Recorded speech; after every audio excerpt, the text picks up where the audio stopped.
NBA season is almost here. Let's go coast to coast to see who's having some fun before training camp starts. Big weekend for ESPN and WWE WrestlePalooza in Indianapolis. No bigger wrestling fan than our guy Tyrese Halliburton. He posted this photo, sleeping in his John Cena shirt the other night before the action started. The headline match, obviously, Brock Lesnar versus Cena. Unfortunately for Tyrese, it did not go his way, Ramona. There were a lot of emotions in the crowd at Gainbridge Fieldhouse. Listen, we know that he is a huge wrestling fan because that was the only thing he said he was checking during the finals on social media. And when you look at how he acts, the choke gesture at Madison Square Garden, the way that he acts on the court, now you see him through that wrestling lens, and I get it. I get who he is. He's a WWE guy. He's a troll there. Yeah. Well, Brock Lesnar saw John Cena. He saw him. He knew where he was. Shams, on Friday, you reported that Tyler Herro's getting foot surgery right before training camp starts.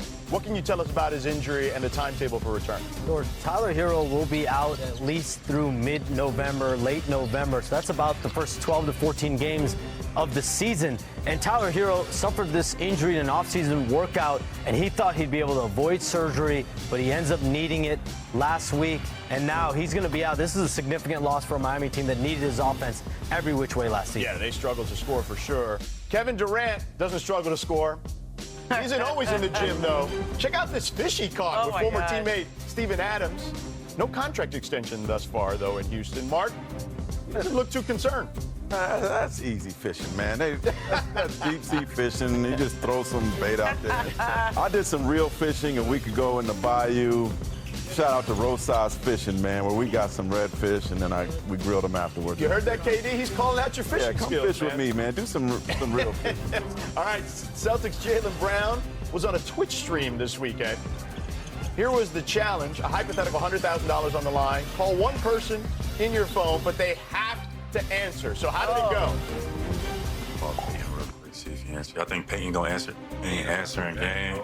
Crazy. Let me see D-White. Let me call D-White. Down 0 for 2, gang. I just worked out with Nemi. Nemi better pick up. Damn. From Nemi, 0 for 3. I'll smash Jordan in the back of the head. Shall we 0 for 4, gang? This is my last one. This is my last line. Here, JC didn't block me. 0 for 5. What is going on? I think I got a donut. I got a goose egg from the gang. We want to ship, and I got a goose egg. Maybe I got to do better. 0 for 5. 0 for 5 is crazy. Peyton just texted me. Peyton Pritchard just texted me, said, whose number is this? Called 5 teammates, and nobody picked up, but I forgot I changed my number. Well, there you go. That makes more sense.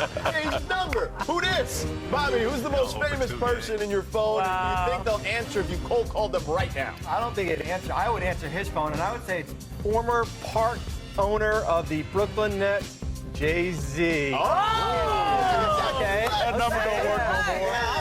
For this, we had the opportunity of sitting with him in London a long time ago, and we were able to pick his brain on how he broke into the music. And yes, his phone number is in my.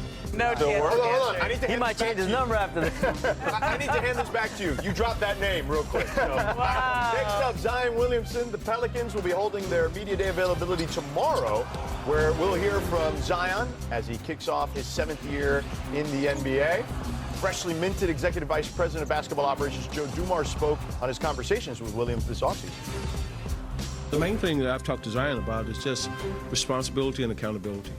I said, what I've said to him is, with greatness comes responsibility. You don't get to be great and not responsible. Zion has been great. I've not had any issues with him. He's been working extremely hard. I see him probably for the last month in and out of the practice facility, really pushing himself hard. So I have been happy with him this summer.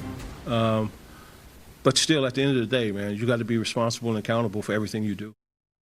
All right, welcome in here to the studio. George Sedano in for Malika Andrews today, joined by the Hall of Famer Mark Spears, Ramona Shelburne, our insider, Shams Charania, and our NBA front office insider, Bobby Marks. So welcome to everybody. Thank you for all hanging out today. All right, Mark, let's start with you. With greatness comes tons of responsibility. How do you feel about Zion year 7? Will we see greatness? Well, the day before I went fishing in New Orleans, I had dinner with Willie Green, and he talked in high esteem about Zion. They were actually out here, Loyola Marymount University, the whole team working out, playing 5-on-5. He said Zion looked great. great shape, and he's showing a lot of more leadership. I mean, this is a guy that's only played over 30 games twice in his career, missed the whole season, only played 30 games last season. But when Zion plays, they win. And Willie Green also said when Zion plays, he's one of the best players in the league. I don't deny that either. But it's always if Zion plays. And to me, like, if the Pelicans want to be special in their roster, if you look at their roster, it's a lot deeper and better than I think a lot of people think. But Zion, a healthy Zion, has to take them there. Responsibility and accountability, those are the two words that Joe Dumars said, and that's what he has brought. This is the first executive change, new head of basketball operations that Zion Williamson has had since he's been in the NBA, and that is something that's very important. Zion Williamson was suspended last year for being late to a team playing, but tardiness, that is an issue that Joe Dumars has been very vocal with Zion Williamson. Like, I'm going to come in, I'm going to hold you accountable, I'm going to hold you responsible each and every day, and that comes with habits, that comes with being on time.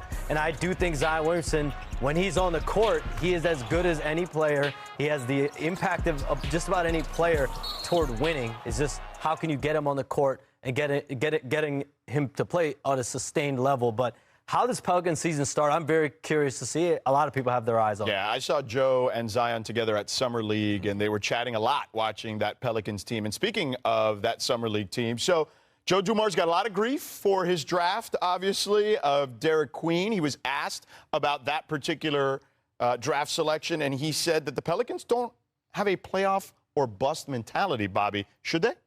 Well, listen, when you trade a potential lottery pick, which was sent to Atlanta as far as to go up and get Derek Queen at the 13th pick, there are expectations for you as to at least probably compete for one of these play-in spots. And when you look at next year's draft, which you're looking at Darren Peterson or A.J. Debance, one of those two players could potentially be in an Atlanta uniform.